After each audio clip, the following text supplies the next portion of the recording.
আসসালামু আলাইকুম। আশা করি যে যেখানে আছেন সবাই অনেক ভালো আছেন। আলহামদুলিল্লাহ আমরাও অনেক ভালো আছি।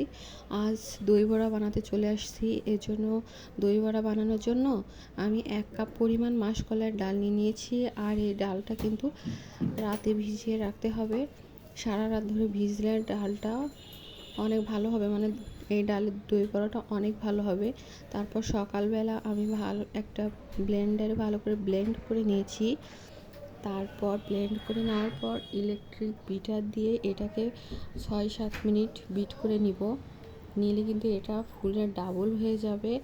আর এটা হয়েছে কিনা, মানে এটা পারফেক্টভাবে তৈরি হয়েছে কিনা বড়ার জন্য, তার চেক করার জন্য একটা গ্লাসে একটু পানি নিয়ে তারপর পানির ভিতরে ছেড়ে দিলে যদি ওটা সাথে সাথে ভেসে থাকে তাহলে বুঝতে হবে যে এটা বড়ার জন্য রেডি। তারপর এই যে কড়াইতে তেল বসিয়ে দিয়েছি, দিয়ে বড়াগুলো ভাজতে দিয়েছি। দেখুন বড়াগুলো কত সুন্দর গোল গোল হয়েছে। এই যে বড়াগুলো আমার সব ভাজা হয়ে গেছে। আর একটা বড়াই কেটে দেখিয়ে দিচ্ছি ভিতরটা কতটা পারফেক্ট হয়েছে। ভিতরে কিন্তু কেকের মতো হয়েছে। আর এটা কিন্তু নিভু নিভু আঁচে ভাজতে হবে, জোরে জাল দিলে কিন্তু পুড়ে যাবে, ভিতরে কাঁচা থেকে যাবে।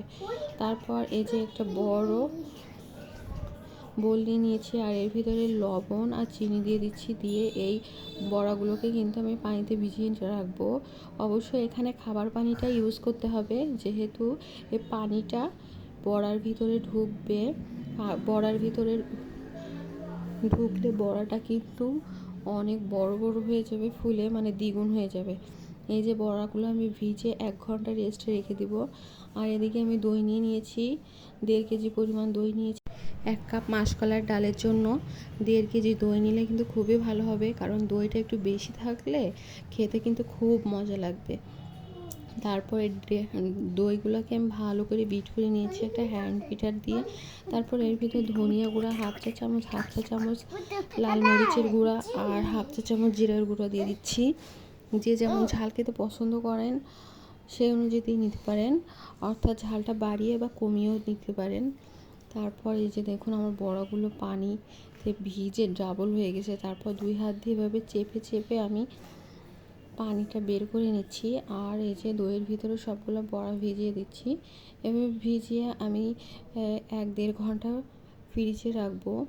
যত বেশি টাইম ধরে এটা ফ্রিজে রাখা যাবে ততই কিন্তু এর স্বাদটা অনেক বেড়ে যাবে।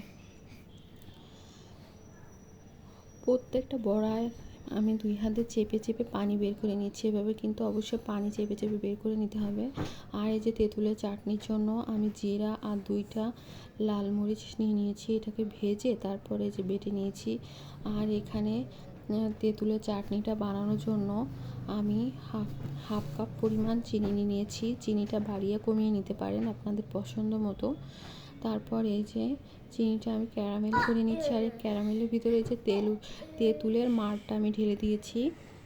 আর এই দেখুন 1 ঘন্টা পর আমার বড়াগুলো দইয়ে ভিজে ডাবল হয়ে গেছে। তারপর এই যে উপর দিয়ে তেঁতুলের চাটনি দিয়ে দিয়েছি। আমি পুদিনা পাতা পছন্দ করি না, যার কারণে এখানে পুদিনা পাতার চাটনিটা আমি দেইনি। সবাই ভালো থাকুন, সুস্থ থাকুন, আল্লাহ হাফেজ।